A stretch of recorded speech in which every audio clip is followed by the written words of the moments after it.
Coronel, eu queria saber qual foi, o que é que motivou o senhor a escrever esse livro? O que é que foi? Houve algum estupim? Houve algum... O que é que ebuliu aí dentro para poder colocar toda essa história aqui? Olha, o que me motivou a escrever esse livro foi o seguinte. Na época de 60, na década de 70, o Brasil, infelizmente, sofreu um impacto de organizações terroristas que se formaram e que tinham como principal objetivo a tomada do poder e implantar aqui no país uma ditadura marxista, leninista, do tipo cubano. Isso já é provado, embora muitos neguem, mas a própria esquerda hoje reconhece isso como um fato verdadeiro. E isso começou em 1961, ainda no governo democrático do Jânio Quadros. Em 61 eles estavam mandando pessoas para o exterior, para Cuba, para a China, para a Rússia, onde faziam um curso de guerrilha. Então o país foi surpreendido com isso. A gente não sabia o que estava acontecendo. E eu era major, tinha acabado o curso de Estado-Maior, tinha sido transferido para São Paulo, e São Paulo era o auge, era o centro, ali é que ocorria mais os bombas, atentados, assassinatos.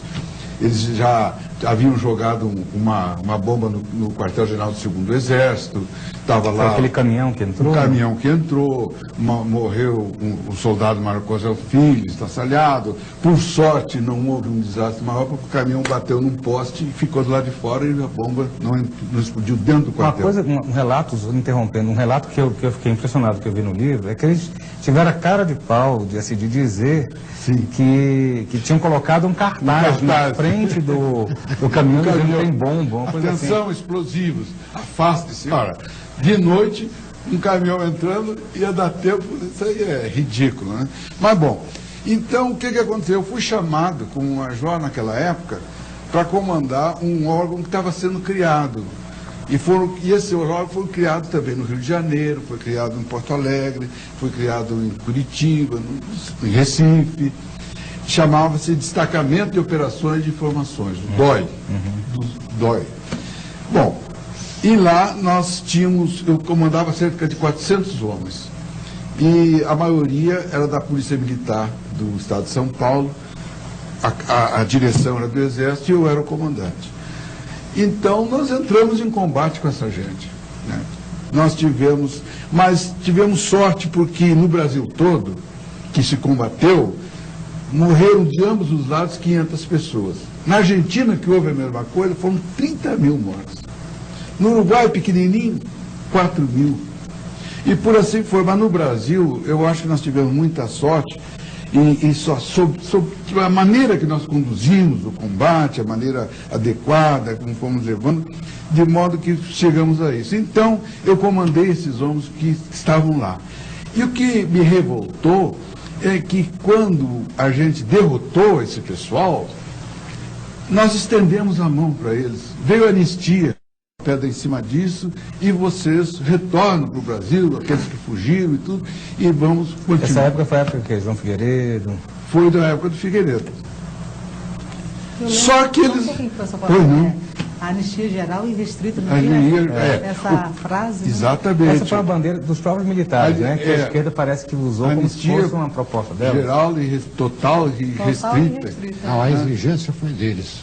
Foi, né? Então, essa amplidão toda foi uma exigência, praticamente provocação deles, entendeu? E quando eles voltaram, pastor, do exterior, que vieram, aí nós nos recolhemos e cumprindo a lei da anistia, o Exército, as Forças Armadas ficaram quietas, mudas, caladas, mas eles começaram a contar essa história à moda deles.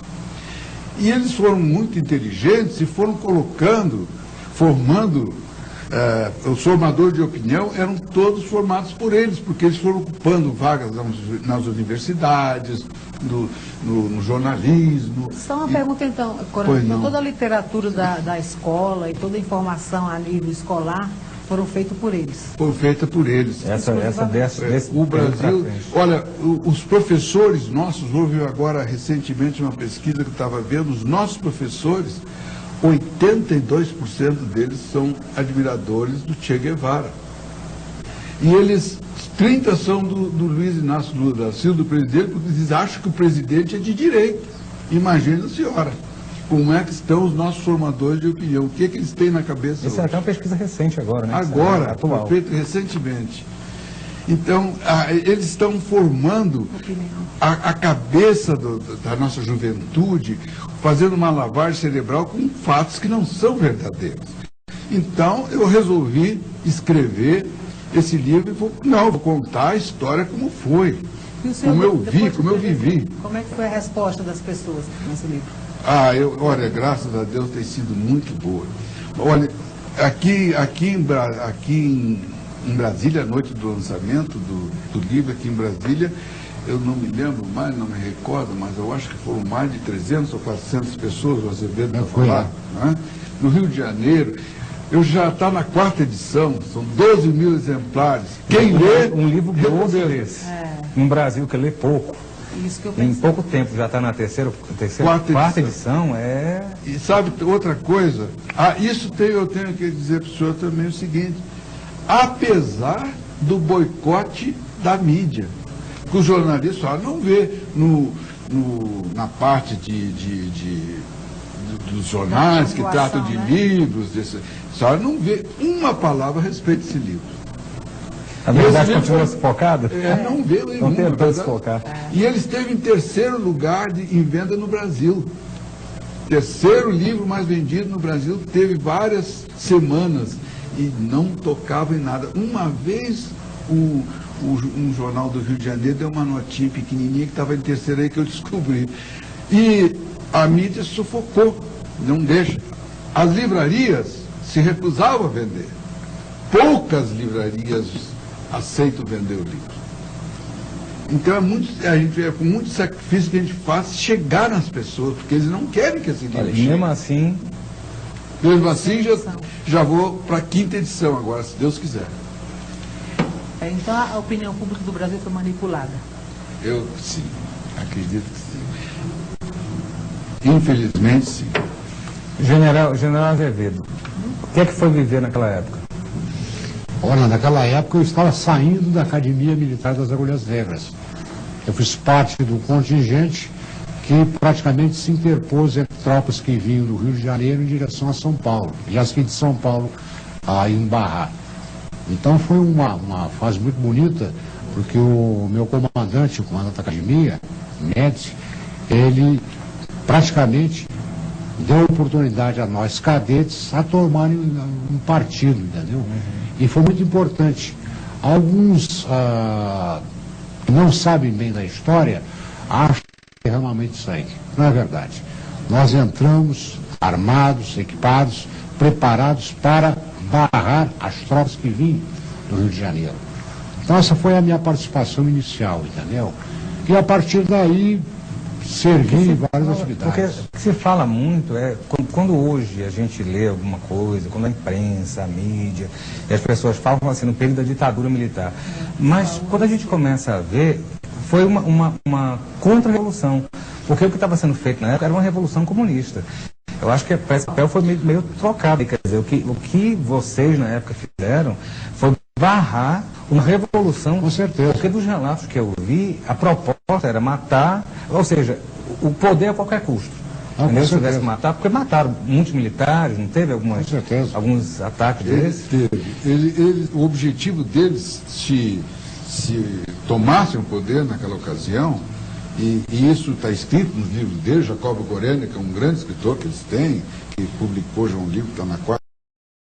Jacobo Gorenia, que é um grande escritor que eles têm, que publicou já um livro que está na 4ª edição, ele diz que nós nos antecipamos em alguns dias, que eles não esperavam essa antecipação, foi realmente uma contra-revolução que nós fizemos.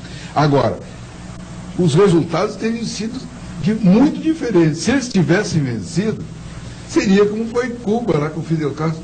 Primeira coisa, paredão, nós não fuzilamos ninguém. Os mortos deles conosco foram em combate, de arma na mão. E mesmo assim só foram 500. Só um pouquinho então, pois porque não? eles diziam que não tinham armas, que não eram organizados, né? E como é que eles chegavam na rua, com bomba, com tudo, parece até uma contradição, né? Eles saltavam Eram o banco, né? estudantes, Delegado para estudantes. Eles eram formados, eles vinham com formação de guerrilha de Cuba. Recebiam armamento do exterior, recebiam dinheiro do exterior. E era difícil combatê-los pelo seguinte, porque a gente não sabia quem era eles. Eles viviam infiltrados na população. Quando o senhor falou do DOI aí, o DOI era o departamento, então, como se fosse Era um órgão especializado no combate à subversão, porque todas as informações que chegavam sobre o terrorismo, investigação, e não ficavam espalhadas nas delegacias de polícia, iam tudo para o nosso grupo. Nós tínhamos uma estrutura, né, que analisava tudo que saía, tínhamos as equipes, a gente trabalhava noite e dia. Isso era no Rio de Janeiro? Teve no Rio de Janeiro, e o meu era de São Paulo. São Paulo era o maior que tinha, porque lá era o maior. Então eles falam muito do nosso trabalho, do DOI, falam em tortura.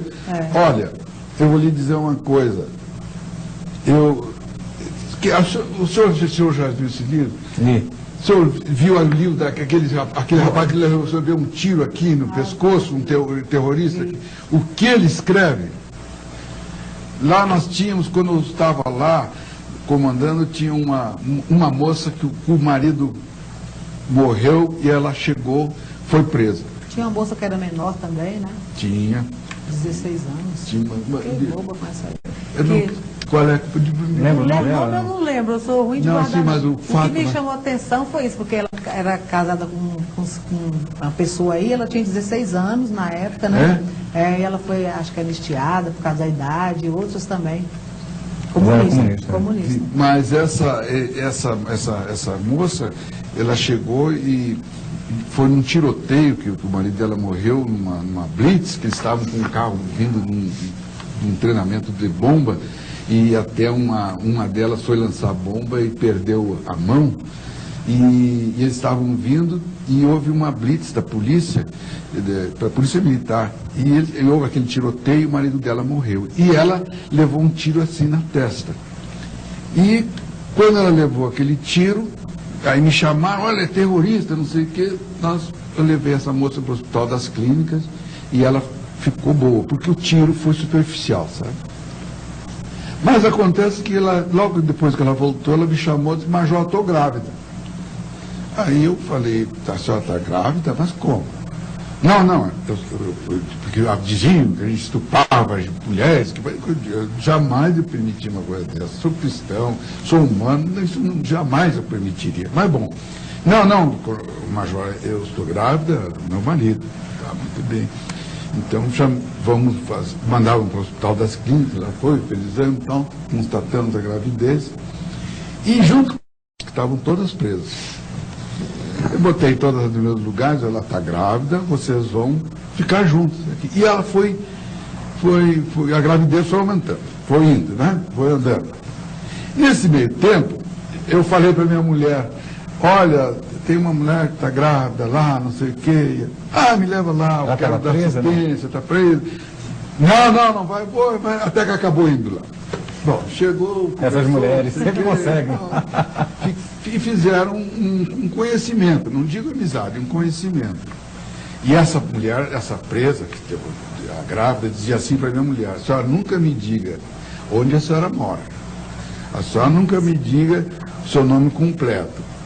Porque o dia que eu sair daqui, se a organização me obrigar, nós vamos em cima da senhora. Então a senhora não me diga, porque eu não quero denunciar a senhora. Bom, com isso, essas moças foram lá, tendo assistência, aí faziam aniversário, a gente fazia um bolinho, isso e aquilo. Bom, elas pediram, o Major, nós não queremos ir para o presídio, porque elas ficavam lá 15 dias, 20 dias para fazer o inquérito, depois o presídio. Estava grávida, demorou um pouquinho mais. Não, o senhor nos deixa aqui. Quartel, no DOI, dentro do DOI.